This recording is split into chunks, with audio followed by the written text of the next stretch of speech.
jechoota onnachiisoo akkasuma jechoota bashannansiisoo fi wantoota nama hubachiisu nama barsiisu waliin ilaallaa. Hanga dhuma viidiyoo kiyyaa na waliin turaan affeerraa koo.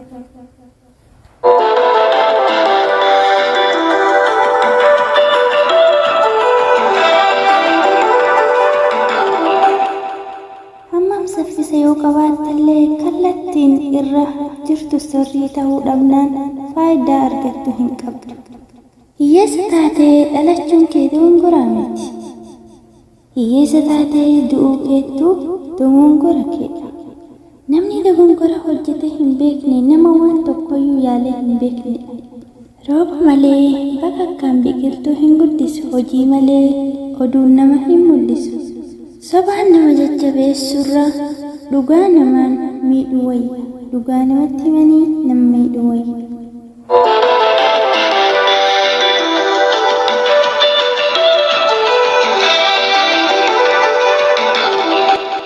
Ati jal'istee ciminaan hojjannaan booda milkaa'inni kee sagalee ol kaasee dubbata.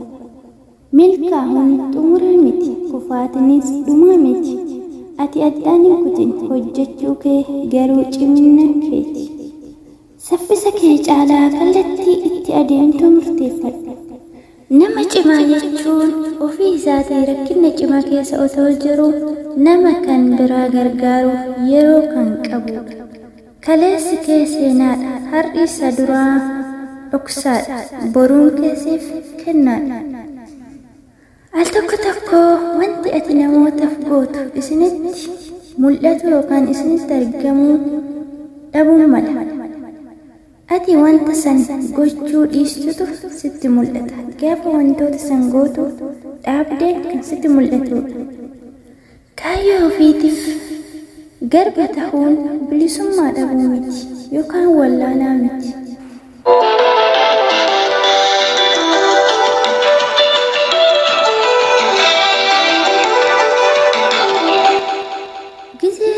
Tokko daqiiqaa muraasa iddoo cal'istee qabu teessee waan onneen keessatti dubbatu dhaggeeffachuu hin dagatin. Eessa akka jirtu, maalirra akka jirtu sitti dubbata waan ta'eef sammuu kee ofii keetiif qorachuu dandeessa. Yeroo hundumaa ilaalcha namoonni biroo siif qaban yaaddee dhiphatta taananii jireenyi kan kee tasumaa shakkiidha. Namoota jaalattu waan hunduma kee dabarsitee hin kennin. Sababni isaas gaafa inni si dhiisee si biraa deeme qullaa keetti hafta. Rakkinni ati har'aa dabarsitu cimina kee kan boruuti.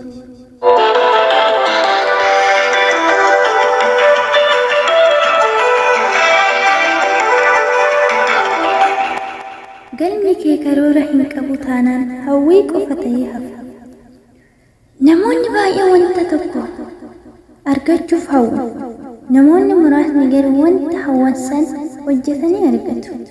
Jecha kee irraa gochi keetu dhageettii qaba waan ta'eef waan dubbattu gochaan mirkaneessi mul'isi.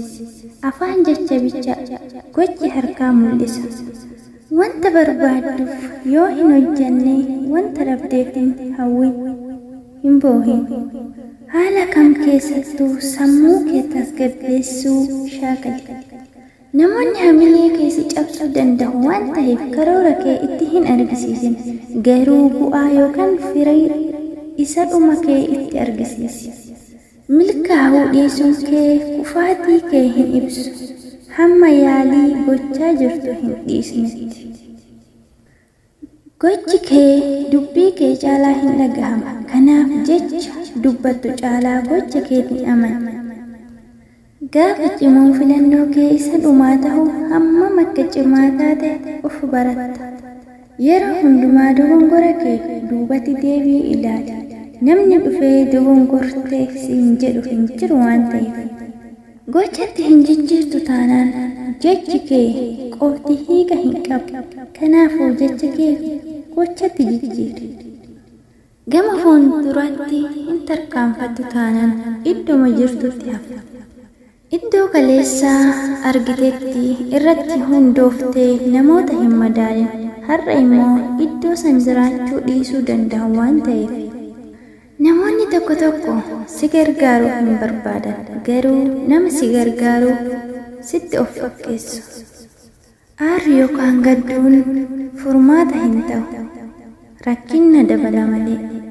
Mudannoo kee isa kaleessa irraa homaayyuu hin baranne taanaan isa boru dhufuunis miidhamuun kee shakkii hin qabu. Kabajamuu yoo barbaadde dursa of kabaji. Iddoo ittiin affeeramii yookaan ittiin yaamamin hin deemin nama si simatu dhabda waan ta'eef. Hundumtuu hin kufa waan ta'eef kufaatii yoo sitti dhufe fudhachuuf qophaa'e. Garuu tasuma ka'uuf yaalii hin dhiisin. Abjuu kee dhugoomsuuf har'a hin hojjetu taanaan namni biraa abjuu kee dhugoomsuu ati otoo isa dinqisiifattu hafta waan ta'eef. Waan barbaadde argachuuf guyyaa haaraa sin barbaachisu ilaalaa haarawaa malee.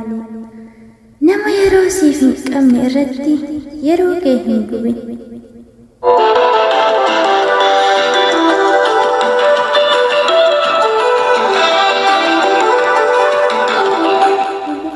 Kabajamtoota keenyaa waan nu hordofaniif galatoomaa isiniin jenna.